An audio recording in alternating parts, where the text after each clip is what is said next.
It was amazing. First, it was an honor to be there at the beginning of the festival. It was full of excitement because it was a beginning. It was the beginning of the festival. It was the beginning of our stay here also. So it was a very, very exciting night.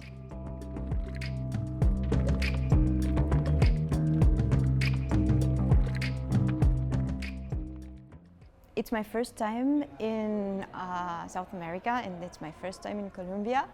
And me and Annabelle also, we both felt very welcome. We felt a very good energy from the part of the audience. Otherwise, we felt welcome, and we were super excited to discover the space. Like the Rogelio Salmona Center is such an amazing architecture. We were very excited to meet the other artists, to see the spaces, to see the exhibitions. Amazing experience.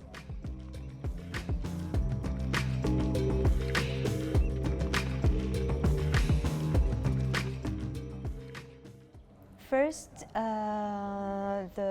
the soundscape is very different from the rest of the city.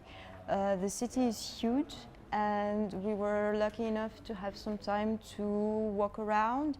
We were lucky enough to experience a natural park, and also the rumbling and the very interesting noises of the city, the cars, the street, the people.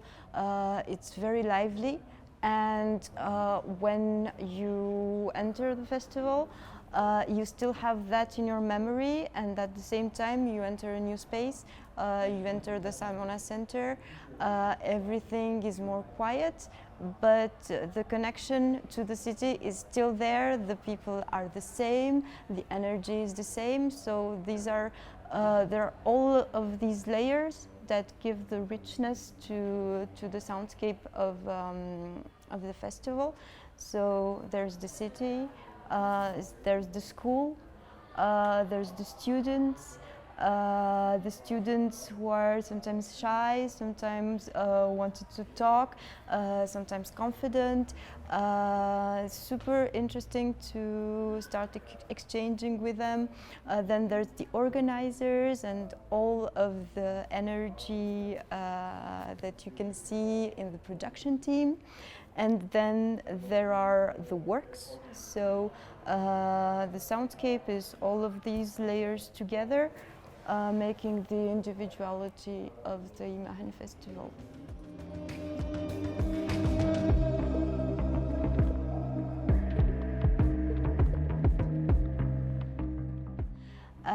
When we were creating it, we were very focused on what we wanted to express and what we wanted to put forward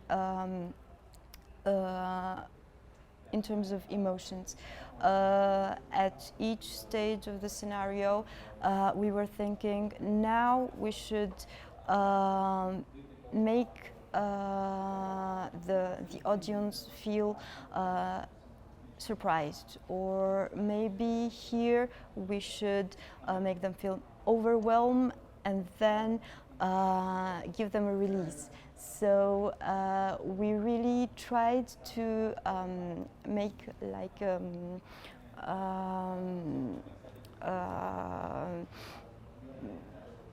map of feelings that we wanted to put into the show, and it was as important as the narrative story. It was really the backbone of it. Was how do we lift people up? How do we get them to land down at the end? And everything was in relation to our relationship to nature, our relationship to other people, to other living things. Our inspiration comes from Emmanuel Ecocchia's book, who is first a botanist and then a philosopher. So most of our subject matter is the living world, but everything was written in terms of asking questions, making people think about whatever these images can reveal inside them.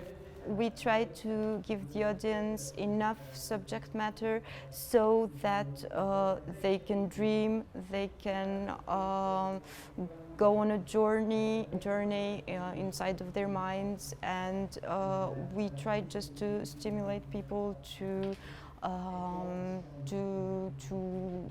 let themselves go and let themselves feel things, and everything is pretty abstract, so we don't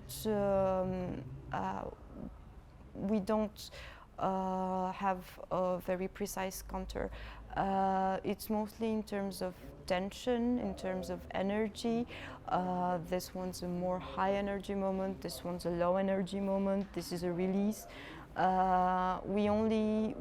It's more about dynamics than of specific feelings. And then people can read inside them anything they want.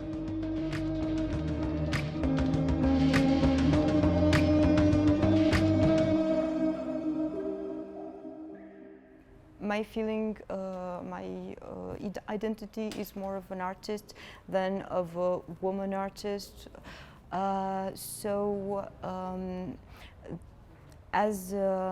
In terms of expression, in terms of artistic expression, I'm only creating with my own sensibility and with my own tools, regardless of what is seen as womanly or manly, or in between.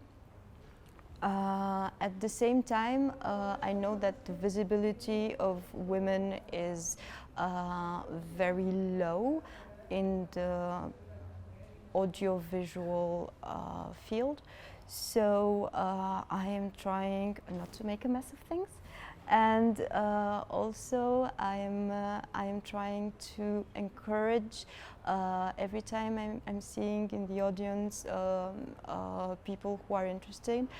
I'm encouraging everybody to ask questions, learn the tools, start expressing themselves also if they feel like it. But also when I see young girls, I pay special attention, and I am trying to tell them that it's possible, and that even though the efforts are bigger in order to gain visibility, it's completely worth it, and they should really follow their drive and their desire to create and express themselves in front of others and share their work.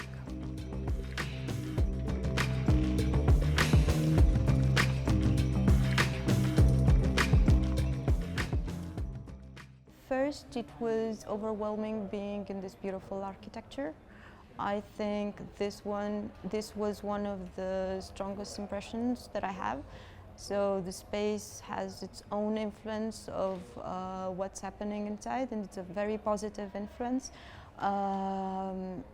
It's a space where the outside combines with the inside, so you have this feeling that nature can come in at any time, since it's very cloudy outside and I'm looking out the window. It's also they told me that Manizales is famous for its cloudy landscape. You can expect at any time that a cloud would be passing through the venue, because everything is open and you can get from anywhere to anywhere.